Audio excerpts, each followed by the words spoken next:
o passageiro faz o sinal de parada e fica em pânico quando o carro em que está começa a acelerar.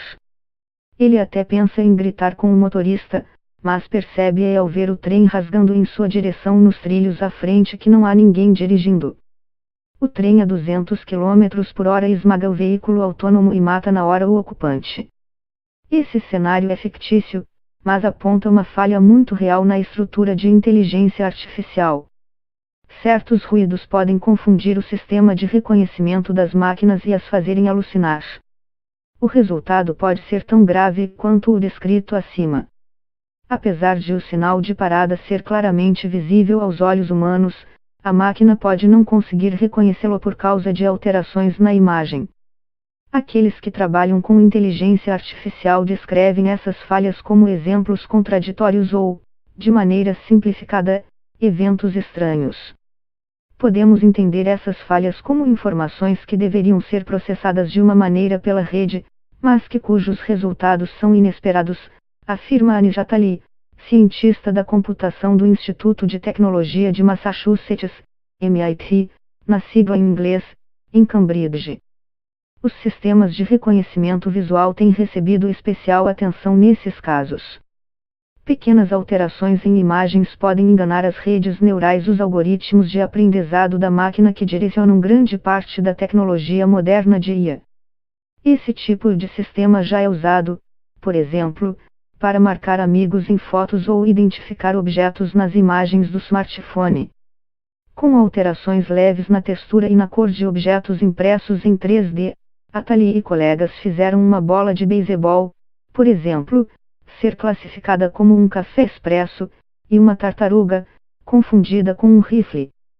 Eles enganaram o computador com cerca de 200 outros objetos impressos em 3D. À medida que colocamos mais robôs em casa, drones no céu e veículos autônomos na rua, esse resultado se torna preocupante. No começo isso era apenas uma curiosidade, diz Atali. Agora, no entanto, enxergamos isso como um potencial problema de segurança, já que os sistemas estão sendo cada vez mais implementados no mundo real. Tome como exemplo os carros sem motorista que hoje passam por testes práticos. Eles geralmente dependem de sofisticadas e profundas redes neurais de aprendizagem para navegar e dizer-lhes o que fazer. No entanto, os pesquisadores mostraram que, ao simplesmente colocar pequenos adesivos em placas de limite de velocidade, as redes neurais não conseguiram compreendê-las. As redes neurais não são as únicas estruturas de aprendizado de máquina em uso, e todas também parecem vulneráveis a esses eventos estranhos. E elas não estão limitadas a sistemas de reconhecimento apenas visual. Para Carline, tais exemplos contraditórios provam conclusivamente que o aprendizado de máquina ainda não atingiu a capacidade humana mesmo em tarefas muito simples. Redes neurais se baseiam, de forma superficial, em como o cérebro processa a informação visual e aprende com ela. Imagine uma criança pequena aprendendo o que é um gato. À medida que se depara com mais dessas criaturas, ela começa a perceber os padrões. Essa mancha chamada gato tem 4 patas, pelo macio, 2 orelhas pontudas, olhos amendoados e um rabo comprido e macio.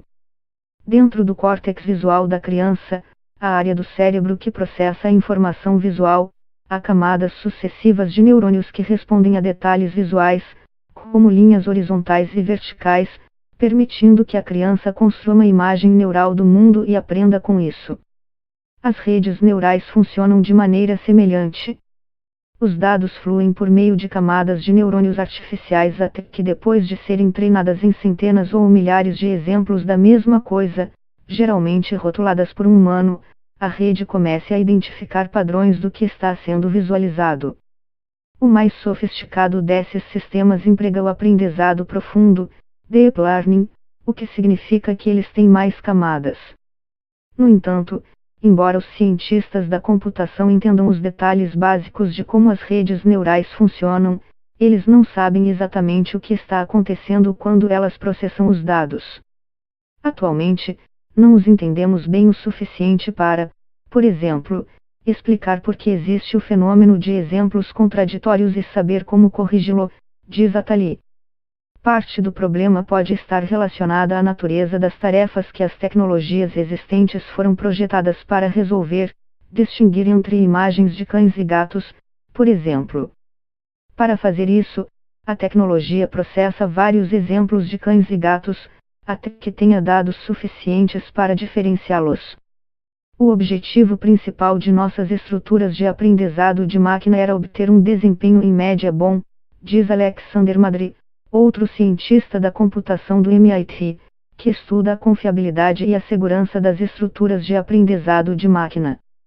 Quando você treina o programa para ser apenas bom, sempre haverá imagens que vão confundi-lo.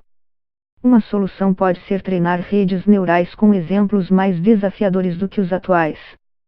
Isso poderia fortalecê-los contra os pontos fora da curva. Definitivamente, é um passo na direção certa, diz Madry. Mas, mesmo que essa abordagem torne as estruturas mais robustas, ela provavelmente tem limites, pois há várias maneiras de se modificar a aparência de uma imagem ou um objeto para gerar confusão. Um classificador de imagens verdadeiramente robusto replicaria o que a semelhança significa para um humano. Ele entenderia que o rabisco de um gato feito por uma criança representa a mesma coisa que uma foto de um gato ou um gato em movimento na vida real. Por mais impressionantes que sejam as redes neurais profundas de aprendizado, elas ainda não são páreo para o cérebro humano quando se trata de classificar objetos, entender seu ambiente ou lidar com o inesperado. Se quisermos desenvolver máquinas realmente inteligentes que possam funcionar em cenários do mundo real, talvez devamos voltar ao cérebro humano para entender melhor como ele resolve esses problemas. Embora as redes neurais tenham sido inspiradas pelo córtex visual humano, notamos cada vez mais que essa semelhança é apenas superficial. A principal diferença é que, além de reconhecer atributos visuais como linhas ou objetos, nosso cérebro também codifica as relações entre esses atributos, portanto, a linha faz parte do objeto. Isso nos permite atribuir significado aos padrões que vemos. Quando olhamos para um gato, vemos todas as características que formam os gatos e como elas se relacionam umas com as outras, diz Simon Stringer, da Fundação de Oxford para a Neurociência Teorética e a Inteligência Artificial. Essa informação de vinculação é o que garante nossa capacidade de compreender o mundo e nossa inteligência geral. Se você não solucionou essa vinculação, você pode saber que em algum lugar da cena há um gato, mas não sabe onde ele está e não sabe quais características na cena fazem parte daquele gato, explica Stringer. Ao tentar manter as coisas simples, os engenheiros responsáveis pelas estruturas neurais artificiais ignoraram várias propriedades dos neurônios reais cuja importância está começando a ficar clara. Os neurônios das redes artificiais são exatamente iguais, mas a variedade morfológica de neurônios no cérebro sugere que isso não é irrelevante, diz Jeffrey Bovers, neurocientista da Universidade de Bristol, que investiga quais aspectos da função cerebral não estão sendo capturados pelas redes neurais. Seu laboratório desenvolve simulações de computador do cérebro humano para entender como ele funciona. Recentemente, eles incorporaram informações do timing e da organização dos neurônios reais, e treinaram o sistema com uma série de imagens. Com isso, já perceberam uma mudança fundamental na forma como suas simulações processavam informações. Em vez de todos os neurônios dispararem ao mesmo tempo, eles começaram a notar padrões mais complexos de atividade. Por exemplo, um subgrupo de neurônios artificiais parecia agir como guardiões, só disparariam se os sinais visuais que recebessem chegassem ao mesmo tempo. Stringer acredita que os neurônios de vinculação agem como uma certidão de casamento.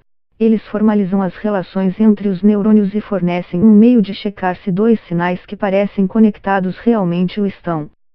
Dessa forma, o cérebro detecta se duas linhas diagonais e uma curva, por exemplo, representam uma característica como a orelha de um gato ou algo totalmente sem relação. A equipe de Stringer busca evidências de tais neurônios em cérebros humanos reais. E também vem desenvolvendo redes neurais híbridas, que incorporem as novas informações para ver se elas produzem uma forma mais robusta de aprendizado de máquina. Uma coisa que a equipe de Stringer testará é se as redes saberiam, de forma confiável, se uma pessoa idosa está caindo, simplesmente sentando-se ou colocando as compras no chão de casa.